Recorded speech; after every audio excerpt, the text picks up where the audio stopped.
A storm brews over Manhattan as lightning cracks the sky. Inside the uppermost floor of the Empire State Building, a place mortals can't see, the gods gather. Zeus, king of the gods, radiates thunder and fury.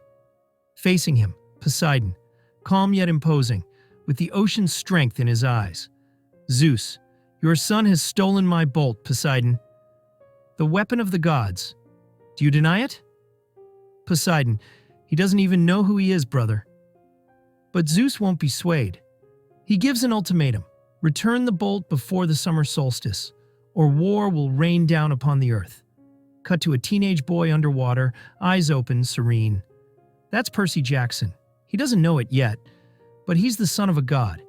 He struggles in the mortal world. Dyslexia makes reading a nightmare. ADHD keeps him constantly on edge, and his home life? Far from peaceful. At school, Percy's only solace is Grover Underwood, his best friend and loyal sidekick with a limp and a wisecrack for everything. On a field trip to a museum, things take a terrifying turn. Percy's substitute English teacher, Mrs. Dodds, transforms into a winged fury. Fangs, talons, and rage. She demands the bolt. Grover screams, "Percy, run!" Suddenly, Mr. Brunner, wheelchair-bound Latin teacher, tosses Percy a pen. It transforms into a glowing celestial bronze sword in his hand. Percy barely fends her off, and she vanishes.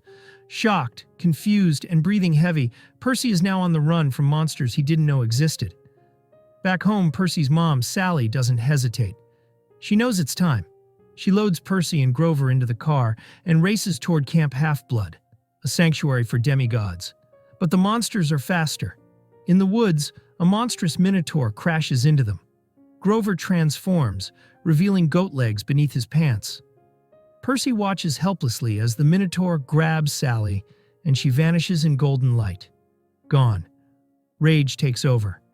With nothing but a broken horn and instinct, Percy charges, slaying the beast in a brutal emotional moment that leaves him exhausted and heartbroken. Percy wakes in a strange yet magical place. Ancient Greek architecture blends with modern cabins. This is Camp Half-Blood. He meets Annabeth Chase, daughter of Athena. Smart, strategic, and deadly with a blade, she sizes Percy up, skeptical but intrigued. Their chemistry is electric, even if they don't admit it yet. Chiron, Mr. Brunner in disguise, reveals everything. Percy is the son of Poseidon, one of the big three. His dyslexia, a gift to read ancient Greek, his ADH, heightened battle reflexes. Chiron warns, if the lightning bolt isn't returned, Earth will become a battlefield. Gods will take sides, humanity will suffer. But Percy isn't focused on the war. All he wants is to find his mom. That night, Percy is visited by a dark figure, Hades, god of the underworld. The god demands the lightning bolt in exchange for his mother's life. She's alive, held prisoner in the underworld. Percy's heart breaks with guilt. Annabeth wants to follow Chiron's orders and stay put, but Grover agrees.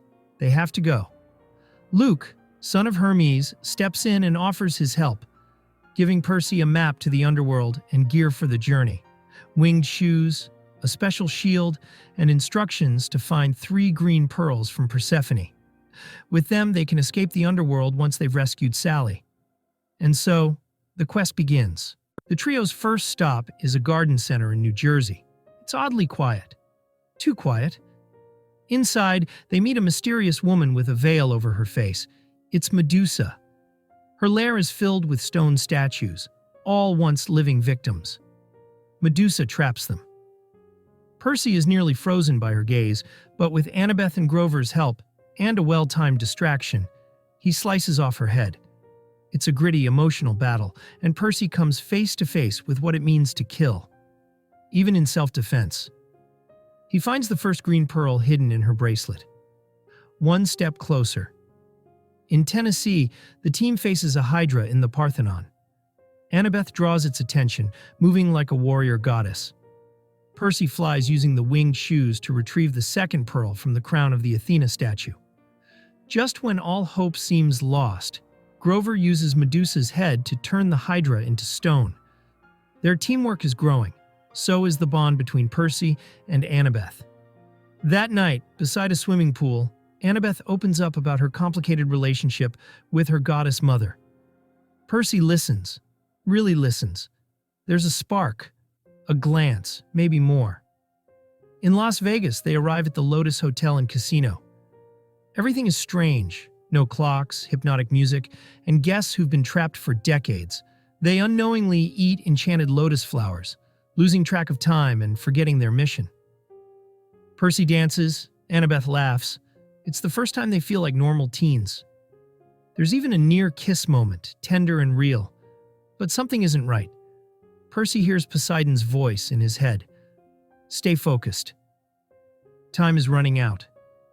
He shakes off the illusion, snaps his friends out of it, and they recover the third pearl. They check the map. 5 days are gone. They only have one left. 3 pearls, 1 mission, and 1 day left to stop the gods from destroying the world.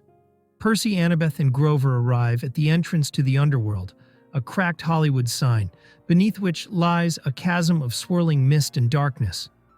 They step into the realm of the dead, paying Charon, the ferryman, in golden drachmas. The boat glides across the river Styx, eerie and silent, filled with lost souls whispering regrets. Percy hears voices. Some familiar. One is his mother's. Annabeth clutches Percy's hand, a quiet moment of support. Even Grover, ever the joker, is silent, staring into the abyss. At the gates of Hades' palace, Cerberus snarls, the monstrous 3 dogs of legend. Annabeth calms him with a red rubber ball she's carried since childhood, distracting the beast and letting them through. Inside the obsidian palace, lit by blue flames, Hades awaits, regal, grim, and smoldering with bitterness. Hades, you come with nothing, yet you bring me everything. He gestures, and Percy's mother appears, alive but pale, trapped in a glass-like prison. Then Hades reveals the shocker. The lightning bolt is already here, hidden inside Luke's shield. Percy is stunned. Betrayal stings.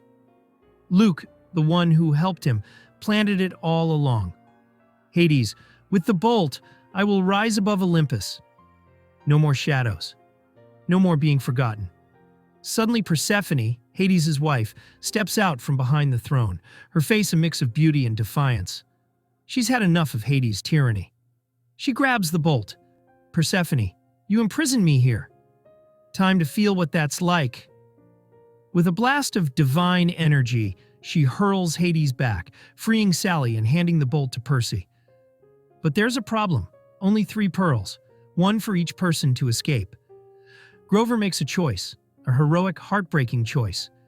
Grover, you stayed behind. Keep Hades busy, protect the exit. Brave but scared, a friend to the end. Percy, Annabeth, and Sally crush their pearls, vanish in a shimmer of sea-green light. They reappear at the base of the Empire State Building. Time is almost up. They rush toward the elevator that leads to Mount Olympus. But someone is waiting. Luke. No longer pretending. He's smug, dangerous, powered by rage and ambition. The sky darkens behind him. Luke, you still don't get it, do you? The gods are broken, arrogant. They don't care about us. This is our chance to take the world they abandoned. He draws a blade glowing with malice and launches a brutal attack on Percy. They fight across the rooftops of Manhattan. Sword clashes echo between skyscrapers. Luke flies with the winged shoes, bombarding Percy with aerial strikes. Annabeth joins the fray, darting and weaving like a true daughter of Athena. She's wounded, tossed aside by Luke's blast of power. Now it's just Percy, bruised, bleeding, exhausted, but not broken. He remembers Chiron's words, "Your strength lies in water." He closes his eyes. From the water, a giant wave rises, swirling around him like armor.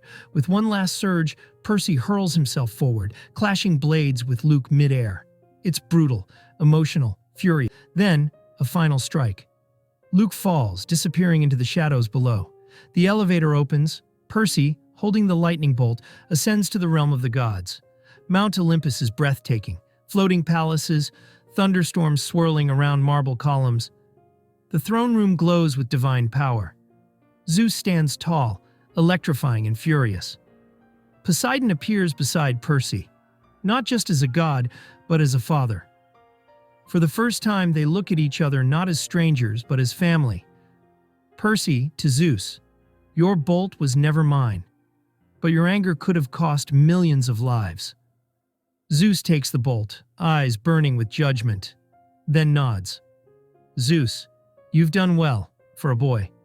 It's not much, but from Zeus it's enough. Poseidon walks with Percy to the edge of Olympus. Poseidon, I wanted to reach out, but the rules forbid it. Still, I've watched you, and I'm proud. They part, not with a hug, but with a warrior's nod. One god, one demigod, father and son. Back at Camp Half-Blood, the sun shines brighter. Annabeth is sparring again, sharper, stronger. She gives Percy a nod that says, "See you around." Their bond is real now, forged in battle, tested in fire, and maybe, just maybe, is something more. Grover returns, safe and celebrated. Even Chiron looks genuinely impressed. Peace has returned. For now. Sally Jackson returns home. And Gabe, her abusive, selfish husband. He's back drunk and looking for beer. He opens the fridge. Inside, Medusa's head, one scream later. And Gabe becomes a statue. Permanently. Sometimes justice is mythological.